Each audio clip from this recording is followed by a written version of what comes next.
आपका इस चैनल पर स्वागत है और मैं दिलीप आचार्य आपके सामने प्रस्तुत हूं एक नए टॉपिक के साथ घटिका। संस्कृत में घड़ी कैसे देखी जाए। संस्कृत में घड़ी को देखना बहुत ही आसान है। क्लास 10 से लेकर क्लास 7 8 की क्लासेस के अंदर भी और रीड क्लासेस में भी इसके प्रश्न पूछे जाते हैं। तो बहुत ही साधारण तरीका है। जिस प्रकार की एक सामान्य लैंग्वेज में हम मारवाड़ी के अंदर हमारी लोकल लैंग्वेज में घड़ी देखने का तरीका वही संस्कृत में है, कोई अलग नहीं है। फर्क शब्दों का है कि हम संस्कृत में उस शब्द को क्या बोलते हैं, ये हमारी जानकारी में होना चाहिए, तब हम इसको आसानी से कर सकते हैं। तो मैंने इस घटिका को एक अपने ढंग से इसके नोट्स बना रखे हैं, जो इसको आप समझोगे तो आपको चीजें पूर्णतः आपको समझ में आ जाएगी।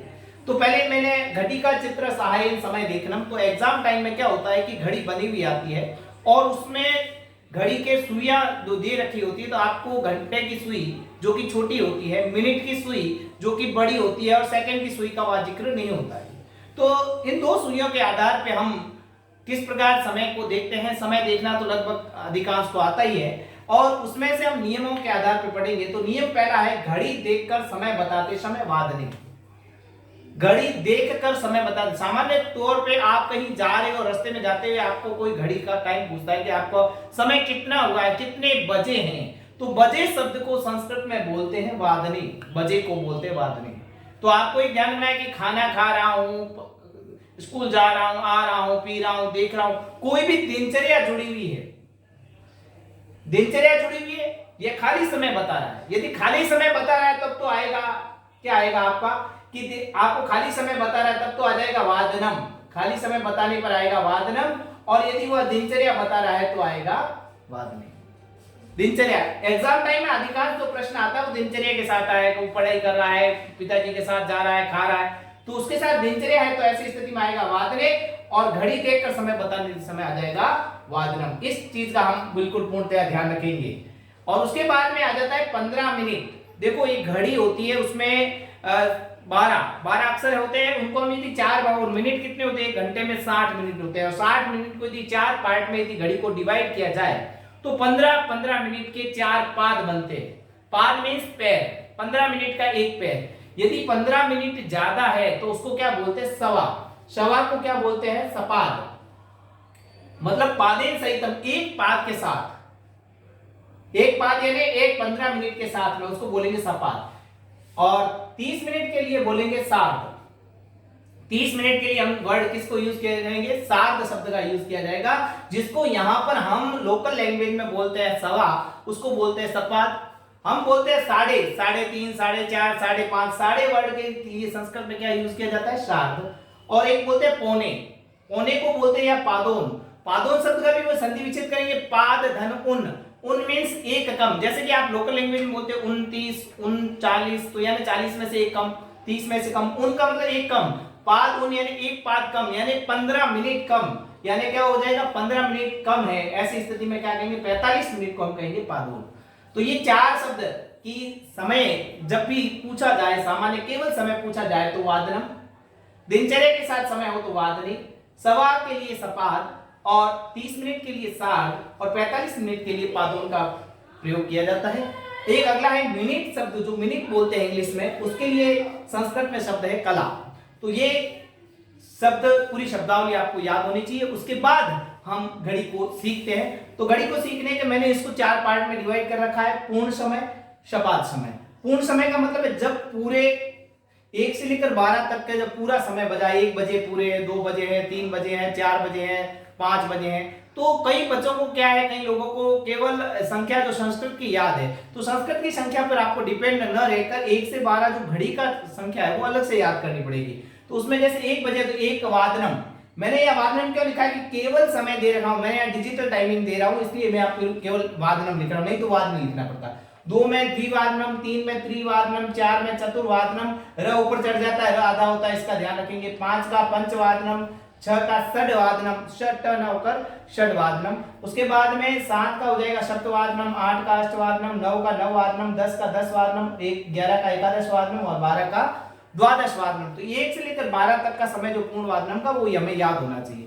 अब हम कहेंगे सपाद समय। तो आप क्या करते हो कि जैसे लोकल लैंग्वेज में क्या करते हैं कि 1.15, 2.15, 3.15, 4.15, हम भी एक जो समय पूर्ण है वो तो बोलेंगे, आगे सवा लगा देते हैं। तो सवा की जगह यहाँ आपको वही तरीका एक वार्णम, द्विवार्णम, त्रिवार्णम, चतुर्वार्णम, पंचवार्णम आगे के मैंने लिखे नहीं है, ये कार्य आपको करने के लिए दिया है। एज इट इज यही का ये समय अवतारण है और आगे आपको क्या लगाना है, सपाद लगाना है। इस 15 मिनट के लिए आपको सपाद वर्ड आगे ऐड करना है और यही सपाद एक वार्णम, सपाद द्विवार्णम, सपाद त्रिवार्णम, सपाद चतुर्वार्णम, सपाद पंचवार्णम, सपाद षड्वार्णम, सपाद सप्तवार्णम, सपाद अष्टवार्णम, सपाद नववार्णम, सपाद 10 वार्णम, सपाद 11 वार्णम और सपाद 12 वार्णम। इस प्रकार से ये 15 मिनट का समय पूर्ण रूप से बन जाता है। आगे देखते हैं हम इसमें सार्ध समय का जो मिनट है वो 30 मिनट ज्यादा है, मतलब 1:30 मिनट, 2:30 मिनट, 3:30 मिनट, 4:30 मिनट। तो इसमें नहीं है, जैसे हम कहते हैं भाई साढ़े हम 1:30 बोलते हैं और 2 के लिए 2:30 बोलते हैं, लेकिन यहाँ पर यदि 3:30, 4:30 तो साढ़े वर्ड के लिए सार्ध यूज किया जाता है। तो साढ़े वर्ड भी हम भी आगे बोलते हैं तो हम इसको भी सार्ध को भी आगे लगाया जाएगा। सार्ध एक वार्णम, सार्ध द्विवार्णम, सार्ध त्रिवार्णम, सार्ध चतुर्वार्णम। इसी प्रकार सार्ध पंचवार्णम, सार्ध षड्वार्णम, सार्ध सप्तवार्णम, सार्ध अष्टवार्णम, सार्ध नववार्णम, सार्ध 10 वार्णम, सार्ध 11 वार्णम और सार्ध 12 वार्णम। ये आपको करने के लिए होमवर्क रखा गया है। और नेक्स्ट है पादोन समय, इसके अंदर कहेंगे 1:45। अब देखो इसमें थोड़ा सा एक ध्यान रखने की, यहाँ गलती होने की पूर्ण संभावना है। 1:45 को हम बोलते हैं 1:45, लिखा 1:45 है लेकिन बोलेंगे क्या 1:45। तो 1:45 बोलेंगे तो पीछे द्विवार्णम आएगा, यहाँ एक देखकर एक वार्णम नहीं लिखना है, एक आगे चलना है। 1:45 मतलब 1:45 पादोन द्विवार्णम, 2:45 मतलब 3:45 है पादोन त्रिवार्णम, 3:45 का मतलब 3:45 है पादोन चतुर्वार्णम, 4:45 का मतलब 4:45 है तो पादोन पंचवार्णम, 5:45 का मतलब 5:45 है तो पादोन षड्वार्णम। इसी प्रकार पादोन सप्तवार्णम, पादोन अष्टवार्णम, पादोन नववार्णम, पादोन 10 वार्णम, पादोन 11 वार्णम, पादोन 12 वार्णम और पादोन 1 वार्णम। ये सारे शब्द इस प्रकार से बनेंगे पादों के। ये कार्य आपको स्वयं करना है ताकि आपकी प्रैक्टिस से जितना अभ्यास करोगे उतना सीखोगे। नेक्स्ट है इस, ये तो मैंने सामान्य तौर से समझाया, आपको वो लगेगा सरल है लेकिन कुछ ऐसी इसमें बातें हैं उसको ध्यान रखना है। जैसे संधि आती है, घड़ी के अंदर संधि सीखनी पड़ती है, तो पहले तो इसमें सीखने के लिए आपको पड़ेगी दीर्घ संधि। तो दीर्घ संधि केवल 8 बजे में आती है। 8 बजे का जहां पे भी समय आएगा तो वहां पर जैसे 8:15 है तो यहाँ बोलेंगे 8:15, 8:30 है मतलब 8:30, 7:45 मतलब 7:45। तो यहाँ लिखेंगे सपाद अष्टवादनम, सार्ध अष्टवादनम, पादोन अष्टवादनम। यहाँ मैंने यहाँ धन के चिन्ह दिए रखे हैं, यहाँ पर संधि होगी। संधि क्या होगी, दीर्घ संधि। यहाँ पे भी अ है और अ मिलकर क्या होता है, आ बनता है। तो यहाँ पे द और अ मिलकर क्या बन जाएगा, दा बन जाएगा। ये अ हट जाएगा और यहाँ दा का आ की मात्रा आ जाएगी। यहाँ पे भी अ हट जाएगा और यहाँ आ की मात्रा आ जाएगी। पादुन में भी आ हट जाएगा और आ की मात्रा आ जाएगी। तो यहाँ सपादाष्टवादनम, सार्धाष्टवादनम, पादुनाष्टवादनम, इस प्रकार की शब्द बनेंगे। इसमें ध्यान पूर्ण रखें, जहां पर एग्जाम टाइम में जहां संधि होती है वहां संधि लिखनी बहुत ही जरूरी है। इस चीज को हम ध्यान रखेंगे। और आगे आपको एक बार नहीं समझ में आता है तो वीडियो को पुनः देखें और इसका आगे का भाग आपको आगे के वीडियो मिलेगा। आपको हमारा वीडियो पसंद आया तो लाइक करें, शेयर करें और सब्सक्राइब करना ना भूलें। धन्यवाद।